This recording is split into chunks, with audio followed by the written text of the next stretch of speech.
우리 하나님 말씀은 시편 50편 23절 한 절만 보겠습니다.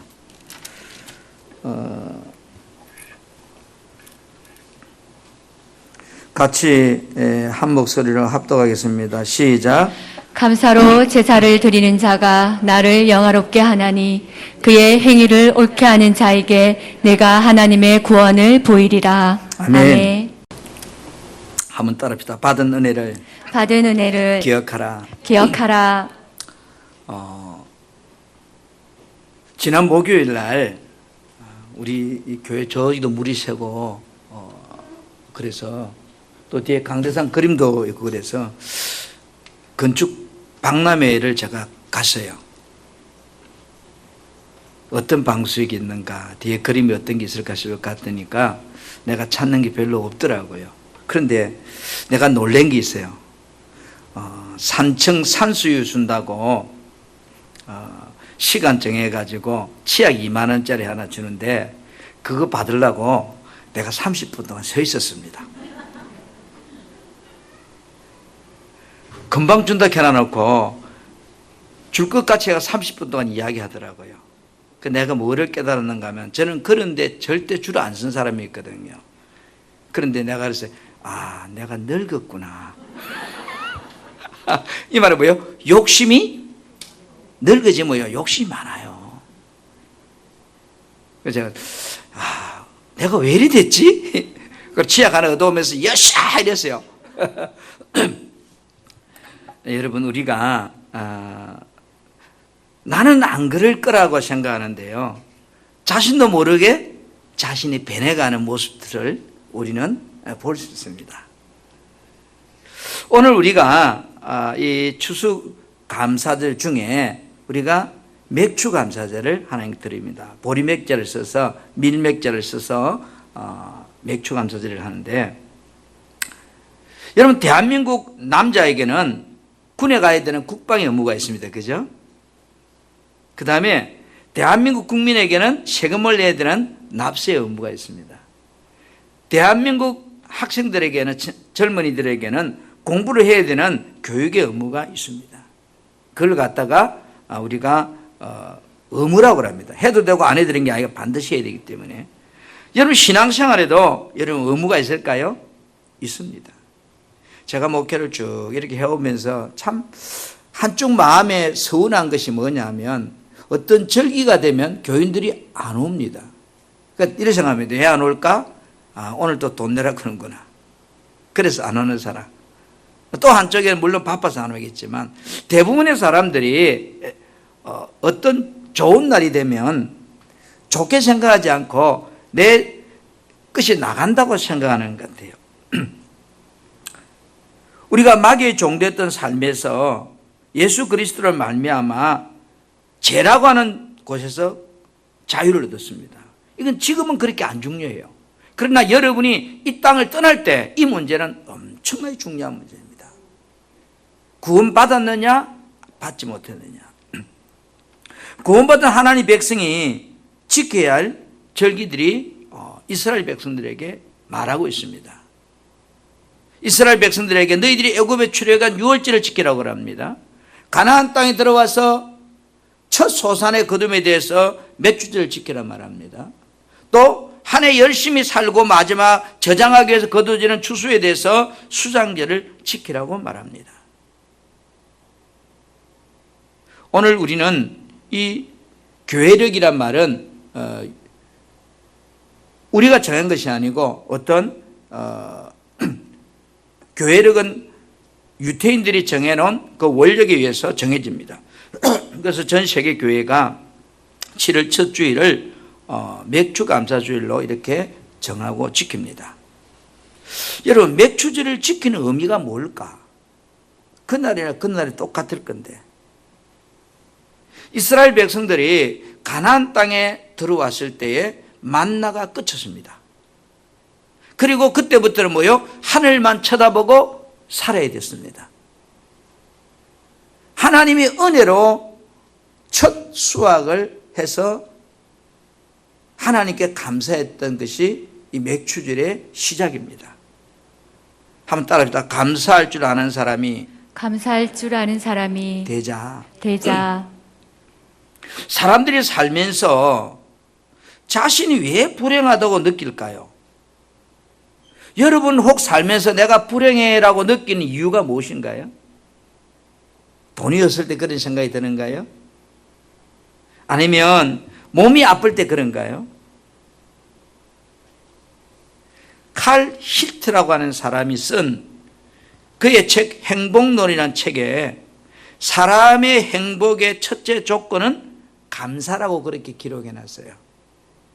감사할 줄 모르기 때문에, 감사가 없기 때문에 행복도 그만큼 느끼지 못하고 산다 이랬어요. 현대인들은 감사라고 하는 불감증이 걸려서 살고 있다고 해도 틀린 표현이 아닐 겁니다.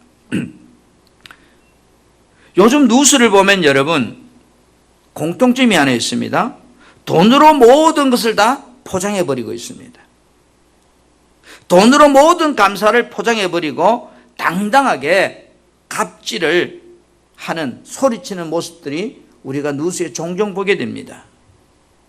아파트 경비원에게 아들뻘 되는 젊은이가 당신이 내가 내는 관리비로 월급 받지 않느냐고, 좀 똑바로 하라고 소리치는 모습을 보면서, 맞죠? 우리가 낸 관리비 받고 저 사람이 일하고는 맞지만 왜 사람들이 이렇게 되었을까? 내가 살고 있는 아파트에 경비들이 있어서 내가 안전하고 그렇게 내가 사는데 도움이 된다고 이렇게 생각한다면, 내가 관리비를 냈지만 내가 그들에게 감사하지를 못할 망정 갑질을 할 수 있을까? 우리 주변에 수고하는 청소부가 있어서 내 주변이 깨끗하고 그런 환경 속에 살고 있음에 대해서 여러분 감사해 보시는가요?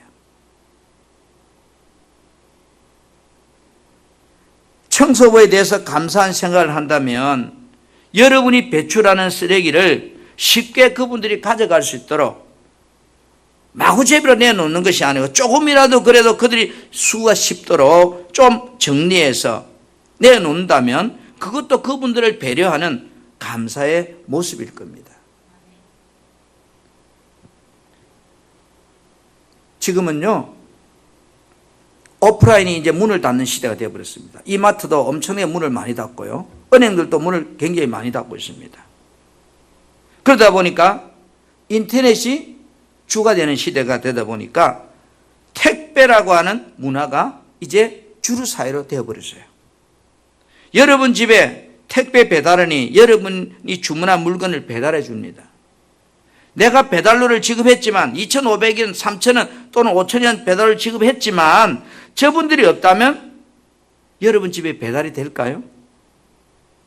내가 주문한 물건을 전해주는 분들에게 여러분 감사하다는 말을 얼마나 하는가요? 물 한 잔 드리지는 못해도 고맙다는 말, 물건을 배달해주는 분에게 감사하는 분도 있겠지만 내가 배달료를 지급했다고 당당하게 생각하고 조금 마음에 안 들면 따지고 불평하고 갑질을 하는, 그 속에 여러분은 포함되지 않는가요?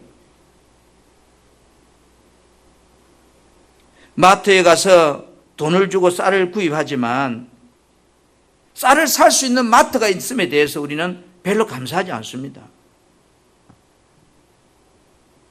내가 돈 주고 쌀을 사기 때문에 쌀을 생산하기 위해서 수고한 농부들에 대해서도 감사하는 사람이 별로 없습니다. 당연하게 생각합니다. 오늘날 사람들이 내가 돈을 지급했으니 감사에 대한 개념이 없는 것은 너무나 당연한 것으로 살고 있는 그런 세대입니다. 여러분, 당연한 것이지만 어느 것 하나 상대가 있다는 것을 우리는 의식한다면 그 모든 것 앞에 우리는 감사가 됩니다.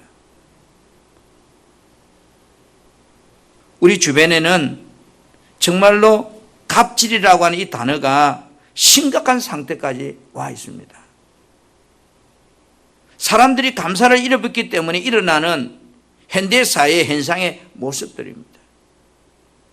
대부분의 사람들은 돈을 지급했으니까, 내 대가를 지급했으니까 내 할 도리를 다 했다고 생각하고 권리를 찾으려고 합니다.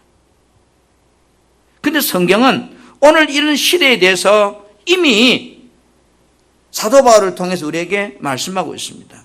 말세에는 고통하는 때가 있을 것이다. 디모데후서 3장에 사람들은 자기만을 사랑하고 돈만을 최고로 생각하고 그 다음에 교만하여서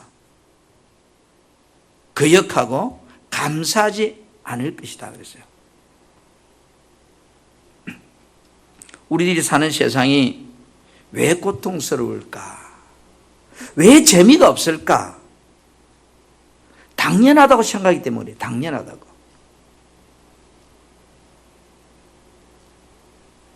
그러다 보니까 서로가 감사할 줄 모르는 시대가 되어버렸어요. 우리들 속에 마치 감사의 표현이 언젠가부터 사치품처럼 그렇게 취급받게 됐어요. 하나님은 우리들에게 감사가 넘치는 삶을 살라고 그렇게 말합니다. 골로새서 2장 6절 7절 말씀에 너희가 그리스도 예수를 주로 받았다는 거예요. 이제 그러니까 이제 예수 안에 사는 사람이 됐다는 거예요. 그래서 예수 안에 뿌리를 받고 세움을 받아서 그 다음에 주님이 가르쳐 주시는 대로 감사할 줄 아는 사람이 되라고 그래요.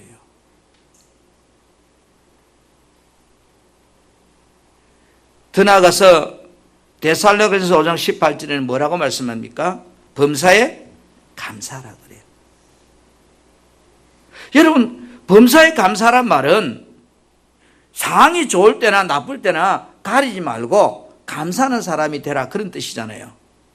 왜 하나님께서 우리들에게 너희 삶 가운데 범사에 감사하는 사람이 되라고 그렇게 말씀하실까? 감사는요, 내 삶의 모든 것들을 선으로 바꾸어주는 통로가 되기 때문에 그래요.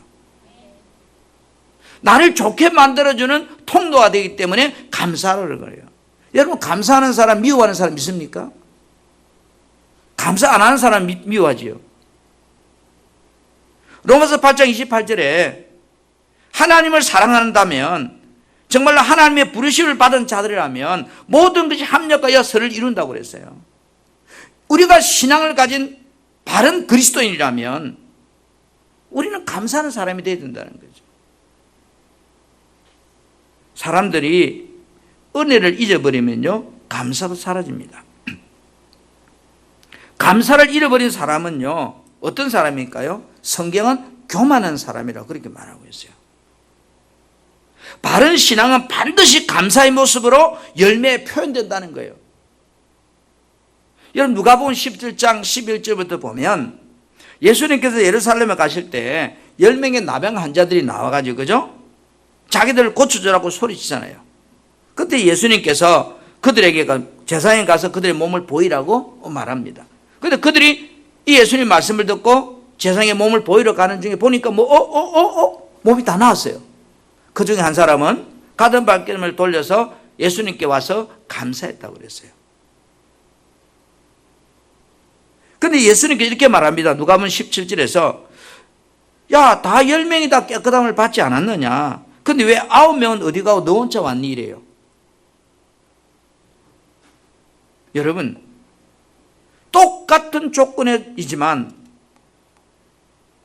아무나 감사하는 게 아니라는 거죠. 똑같이 예수 믿고 있어도요, 아무나 감사가 되는 게 아니라는 거죠. 받은 은혜를 기억하는 사람과 기억하지 못하는 사람의 차이는 그의 삶에서 감사로 표현이 되는가 안 되는가로 증명되는 거예요. 돌아와서 감사하는 이 사람은 자신이 고침받은 그 은혜를 기억했다는 거예요. 그러니까 감사가 되는 거죠. 여러분 스스로 한번 생각해 보세요. 왜 내가 감사가 안 되지? 왜 당연하다고 생각할까요? 대부분의 사람들은 당연하다고 생각합니다.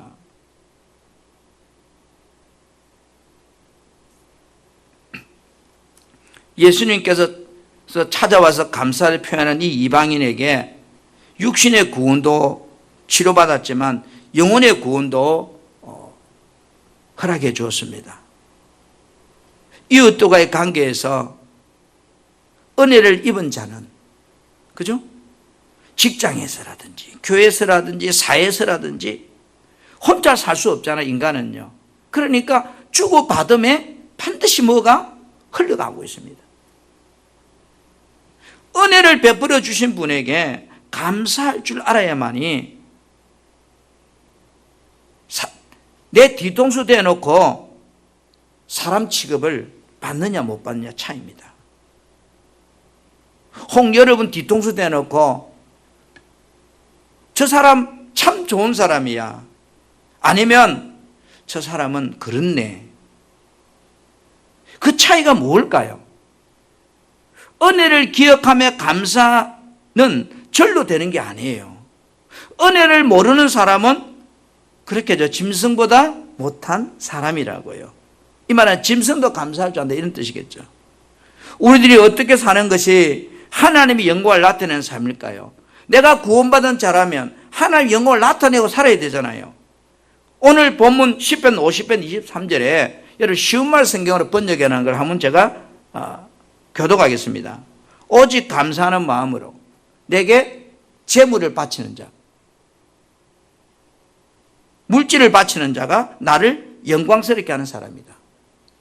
감사를 표현하는 그 사람이 하나님을 영화롭게 하는 사람이라는 거예요.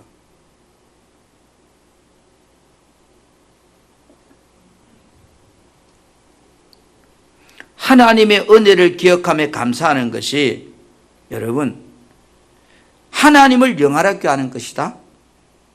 여러분 감사의 표현은 나의 마음을, 그죠? 지금 이제 표현하는 신앙의 행위잖아요. 사람들이 교만하면 하나님에게도 사람들에게도 감사하지 않습니다. 그 사람은 그 영이 이미 하인 맞은 거예요. 여러분 열왕기하 20장 1절에서 6절에 보면 어느 날 유대 왕 히스기야 왕이 병이 들어서 죽게 됩니다. 그러자 그는 이제 죽게 되었다는 전가를 받고 백을 향하여 하나님 앞에 통곡하며 하나님 살려주라고 간절히 기도합니다. 만약에 나보고도 그랬으면 나도 이렇게 기도할 것 같아요. 하나님께서는 부르짖는 히스기야의 기도를 들으시고 그 생명을 15년이나 더 연장시켜 주십니다. 그러나 보세요. 여러분 얼마나 감사해요. 죽는다 했는데 15년 더 살게 해주시니까. 그러나 병고침 받고 난 후에 이 히스기야 왕의 행동이 여러분 어떠했을까요?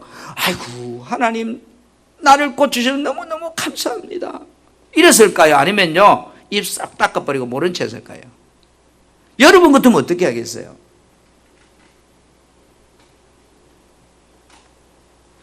여러분 역대하 32장 24절 25절 말씀을 같이 한번 크게 합독하겠습니다. 시작. 그때 히스기야가 병들어 죽게 되었으므로 여호와께 기도하매 여호와께서 그에게 대답하시고 또 이적을 보이셨으나 히스기야가 마음이 교만하여 그 받은 은혜를 보답하지 아니하므로 진노가 그와 유다와 예루살렘에 내리게 되었더니. 아멘. 뭐라 그래요? 병들었을 때에 하나님께 기도하자 하나님께서 그에게 뭐요? 보답하시고 이적을 보이셔서 그 생명을 건져주신 거예요. 그러면 여러분은 어떻게 해야 될까요? 히스기야가 마음이 뭐했다고요? 교만하여 그 받은 은혜를 보답하지 아니했다.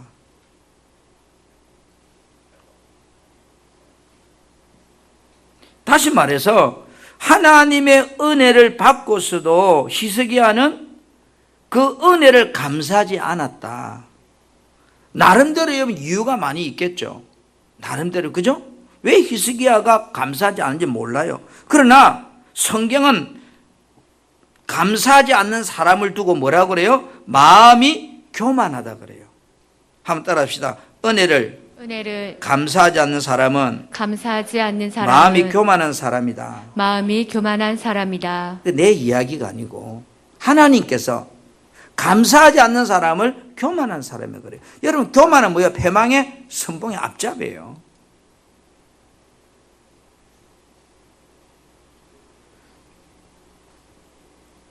저는 이 말씀을 보면서 히스기야가 감사하지 않았는데 하나님의 진노가 그와, 여러분, 그가 진노받는 건 당연하지 않습니까? 내가 은혜를 감사 안 했으니까. 그런데 그와 유대 나라와 예루살렘에까지 내렸다. 이 지도자가 굉장히 중요한 자리구나. 지도자가 될수록 더 감사를 많이 해야 된다는 이야기죠. 왜? 영향력이 크니까.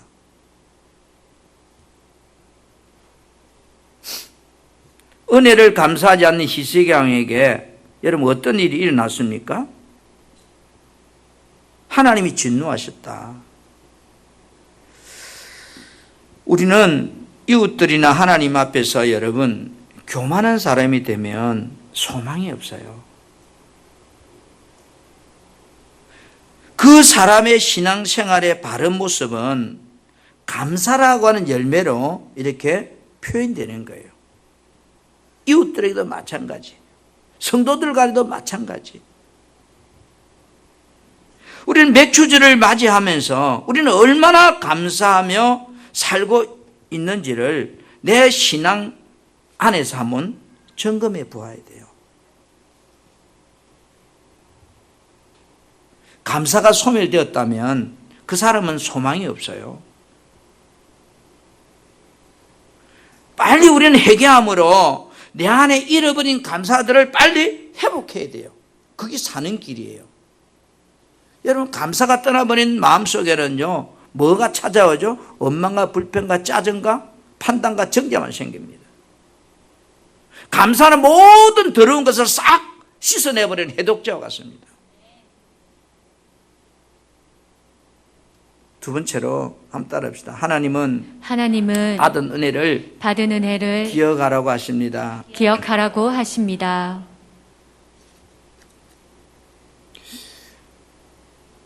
출애굽기 23장에 보면 14절에 이렇게 말씀합니다. 너는 매년 3번 내게 절기를 지킬지니 너는 무교병의 절기를 지키라 이래요. 내가 내게 명령한 대로 아비를 정한 때 이래 동안 무교병을 먹을지니 이는 그날에 내가 애굽에서 나왔습니다. 그러니까 무교병 절기를 지키면서 네가 애굽 땅에서 나왔다는 것을, 그날에 나왔다는 것을 기억하라 이 말이에요. 여러분, 왜 생일 지키는가요? 내가 그날에 태어났다는 것을 기억하는 거예요. 그렇죠? 하나님은 이 절기 예배를 통해서 너희들이 지난날에 받은 은혜를 기억하게 하십니다.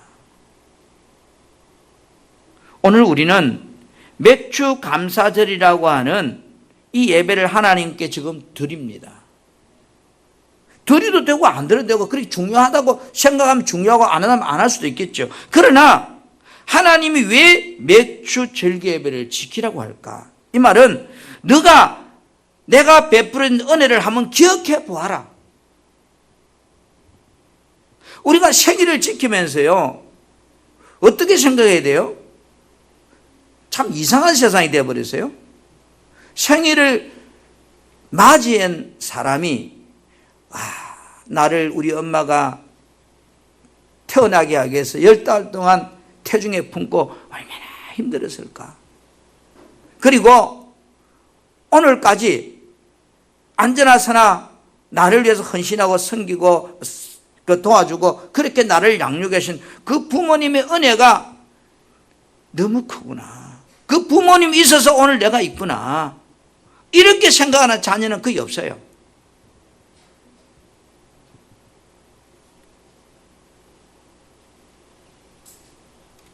거꾸로 되어버린 거예요. 그렇게 생각하는 게 정상인데. 엄마, 오늘 우리 친구들하고 내 생일잔치 하기로 했는데 케이크 사줘. 뭐 사줘? 안 사주면 왜 안 사주느냐고. 마치 그 모습이나 오늘 우리가 신앙생활에도 하나님께 떼부리는 거나 비슷해요. 하나님은 절기 예배를 통해서 하나님의 은혜를 잊지 말도록 우리에게 기억하도록 하시는 겁니다. 왜? 은혜 잃어버린 인간은요, 인간이 아니기 때문에 그래요. 오늘 우리는 맥주절 감사 예배를 드림을 통해서 지난 1월달부터 6월달까지 물론 코로나 속에 살았지만 하나님의 은혜를 한번 체크해 보라는 거죠. 우리나라 생기고 한 달 수출액이 지난달에 6월달에 최고로 많았어요. 우리는 코로나 때문에 죽겠다고 생각하는데 어떤 사람은 코로나 때문에 떼돈을 벌고 있다는 이야기죠. 하나님께서 사람이 어떻게 살도록 여러분 창조하셨는가요? 이사야 43장 21절에 그죠? 찬송하도록 그렇게 찬송했다 그랬어요. 이 말은 하나님께 영광 돌리고 살도록 그렇게 살도록 우리를 만드셨대요. 우리는 하나님께 영광 돌리는 피조물이에요. 주인이 아니에요. 감사는 해도 되고 안 해도 되는 것이 아니라 구원받은 자에게 하나님이 명령이에요. 범사에 감사하라. 데살로니가서 1장 18절에 그죠? 이것이 그리스도 예수 안에 정말로 너희들이 그리스도 예수 안에 있는 사람이라면 너희를 향하신 하나님의 뜻이라는 거예요. 하나님의 의도라는 거예요. 그래서 하나님께 감사하는 것은 여러분 선택이라고 생각하면 안 돼요. 명령이고 뜻이에요. 내가 구원받은 자가 맞다면. 그래서 감사하지 않는 자는 하나님께서 뭐요? 교만한 자로 여기신다. 원망하는 것과 감사하는 것은요, 저와 여러분의 선택에 달려서요. 감사의 표현은 환경이 좋을 때나 나쁠 때나 그죠? 영향받지 않습니다. 단지 영향받는 것은 믿음이 좋을 때 나쁠 때 영향받는 거지 환경과 상관없습니다. 감사와 축복은 여러분 뗄 수야 뗄 수가 없는 동전의 양면처럼 하나입니다. 감사가 넘치게 생활하는데 어떻게 그 사람이 안 될 수가 있을까요? 분명한 것은 어떠한 환경과 조건에도 여전히 하나님은 여전히 하나님이십니다. 아멘. 하나님은 오늘 우리들에게 지난날의 은혜를 기억하도록 요구하십니다. 그래서 은혜를 잊어버리면 그 사람은 의미가 없어지잖아요. 여러분 신명기 16장 3절에 이렇게 말씀합니다. 이같이 행하여 너희 평생에 내가 애굽 땅에서 나오던 날을 기억할 것이니라 이래요. 애굽 땅에서 나오다. 그러니까 구원받은 것을 모함을 통해서 무교절 절기를 지킴을 통해서 기억하도록 하십니다. 신명기 15장 15절에도 너는 기억하라. 내가 애굽 땅에서 종되었던 너를 너희 하나님 여호와가 강한 손과 팔로 너를 거기서 인도하여 내었다. 기억하라.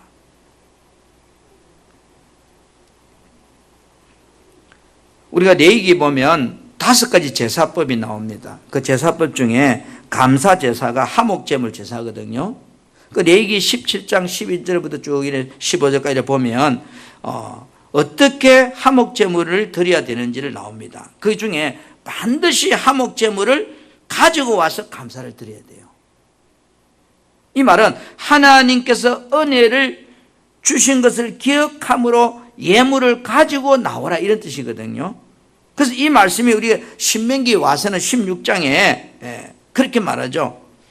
너는 모든 남자는 1년에 3번 무교절과 그 다음에 77절과 초막절, 쉽게 말해서 6월절과 그 다음에 맥주절과 추수감사절 때 하나님께서 택하신 그곳에 절대로 너희들 빈손으로 나와서 예배드리면 안 된다는 거예요.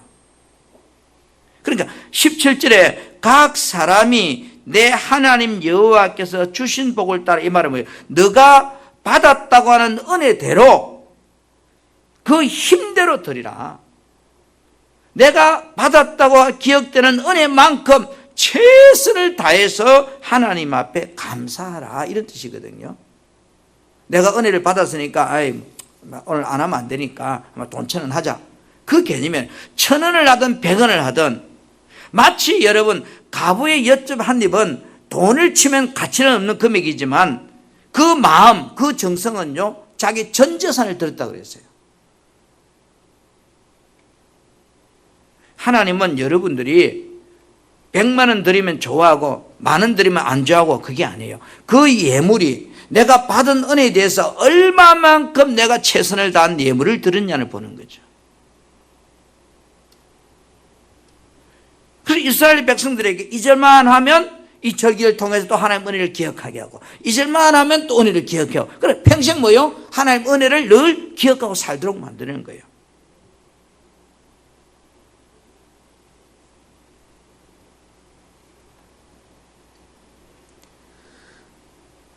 우리나라가 3.1절이라고 하는 절기와 강복절이라고 하는 절기가 있습니다.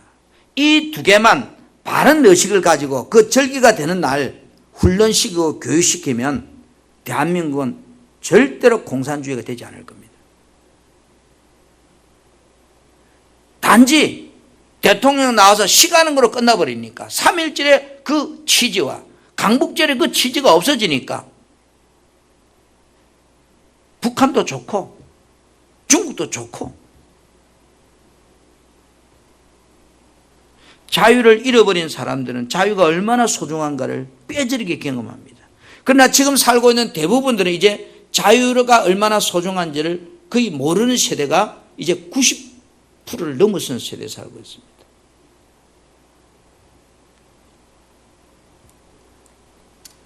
우리가 살던 시대에 정말로 가난했기 때문에 주님 앞에 나와서 부르짖고 몸부림치며 그렇게 신앙생활을 했습니다. 그러나 지금 세대들은 풍요와 부유 속에서 부모가 일구어놓은 그 토양 위에서 마치 빨대를 가져 빨아먹듯이 신앙생활을 하다 보니까 절박함이 없습니다. 간절함이 없습니다.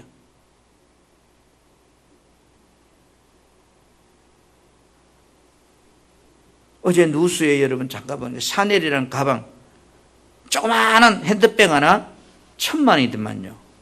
없어서 못 판대요. 그거 프랑스 가면은 한 400만 원도 안 합니다. 한국에는 1,000만 원도요. 비쌀수록 더 잘 팔려요. 누가 사느냐? 젊은 애들이 새벽부터 줄 서가지고.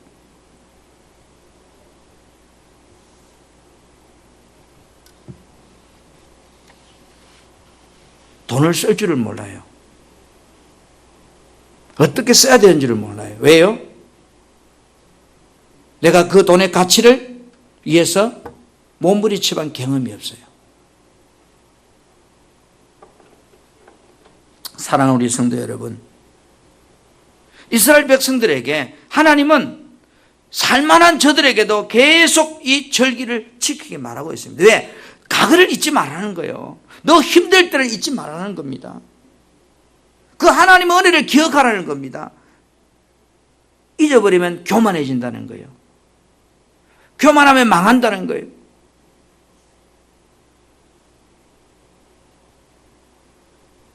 왜 하나님은 감사 예물을 오늘 표현하라고 할까요? 입으로도 얼마나 할 수 있는데 내 대가를 지급하라는 거죠. 감사에 대한 대가를.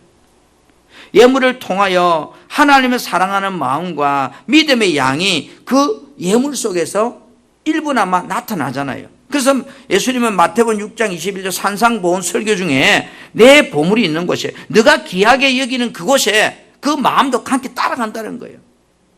정말로 내가 주님을 사랑한다면 내 소중한 것을 그분에 드릴 수 있게 된다는 거예요. 우리들이 물질에 가는 그곳에 그 사람의 마음도 따라가잖아요. 진짜로 얼마만큼 하나님을 사랑하고 있는지 우리는 어떻게 여러분을 하나님 앞에 보여줄 수 있을까요? 사랑하지 않는데 값지어 귀한 것을 드린다는 것은 불가합니다. 감사는 받은 은혜를 기억하는 사람이 들어지는 표현입니다. 그래서 은혜를 주신 분에게 보답하는 행위적인 모습이죠. 그 사람의 감사 표현 속에는 그 사람의 진정성과 마음의 정성이 그 예물 속에 들어있는 거예요. 예물을 드리는 그 정성의 모습을 보고서 그 성도의 믿음을 하나님은 분명히 저는 보신다고 믿습니다.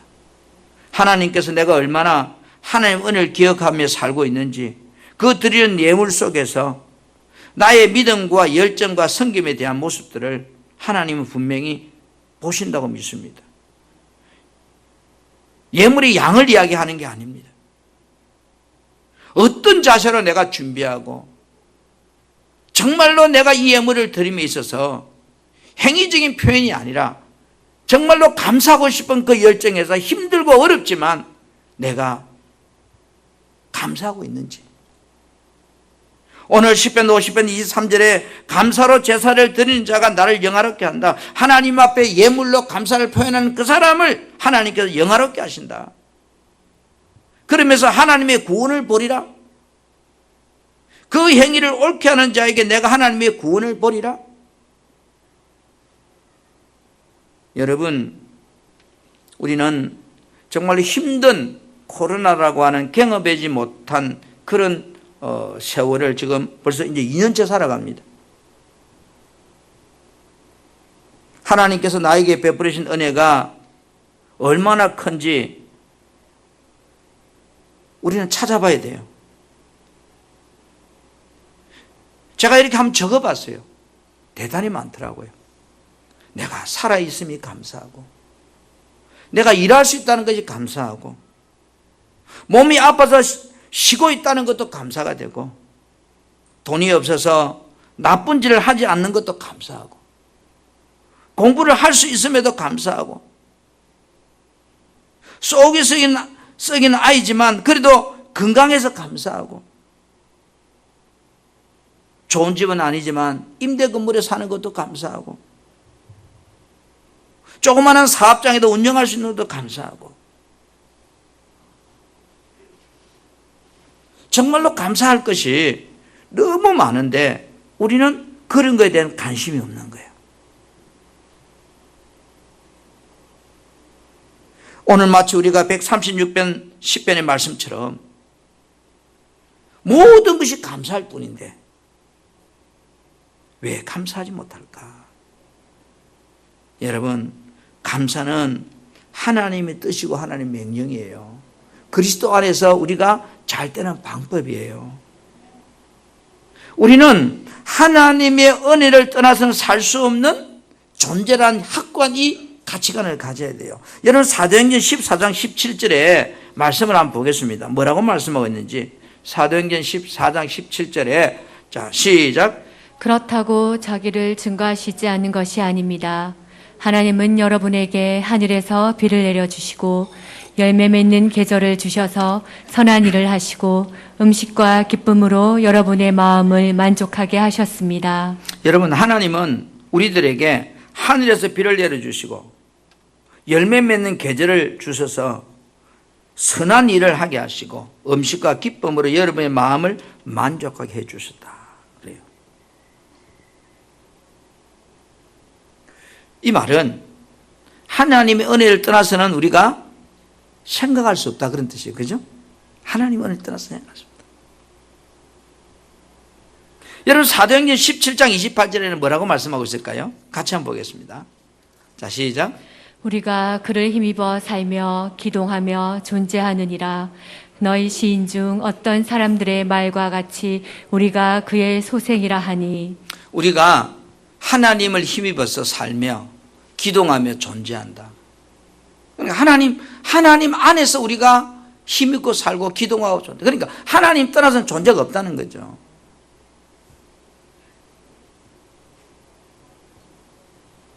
우리는 없는 것 때문에 여러분 불평하면 내 인생은 불행해집니다. 우리는 가진 것 때문에 감사하면 없는 것은 생겨납니다. 그런데 신앙생활은 왜 믿음이 중요하냐? 감사 다 생각하고 살아요. 그런데 감사를 못할 뿐이에요. 다시 말해서 믿음이 적어서 그래요.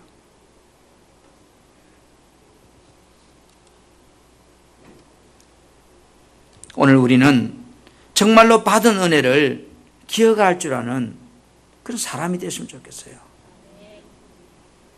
그러면 우리는 불평하지 않습니다. 그럼 행복한 사람이 됩니다. 좌절하지 않습니다. 짜증나지 않습니다. 왜 우리는 2등 인생으로 살려고 합니까? 하나님은 그리스도 안에 모든 것이 풍족하게 하셨다 했는데 감사를 잃어버리면 우리는 행복한 사람에서 절망의 사람으로 떨어집니다. 그래서 하나님은 저 이스라엘 백성들에게 감사를 잊지 않도록 꼭 기억하라고 합니다. 요단강을 건너갈 때도 그 요단강 중앙에 있는 돌을 가져와서 기억하라고 합니다. 하나님은요 계속 우리에게 은혜를 잊지 않도록 기억하라고 합니다. 왜? 은혜 잊어버리면 그 인생은 망하기 때문이에요. 우리가 힘든 건 사실이지만 정말로 내가 받은 은혜를 기억해서라도 힘든 것을 여러분 떠오르지 못하도록 감사할 수 있는, 감사를 기억할 수 있는 그런 저와 여러분이 되기를 주님의 이름으로 축복합니다.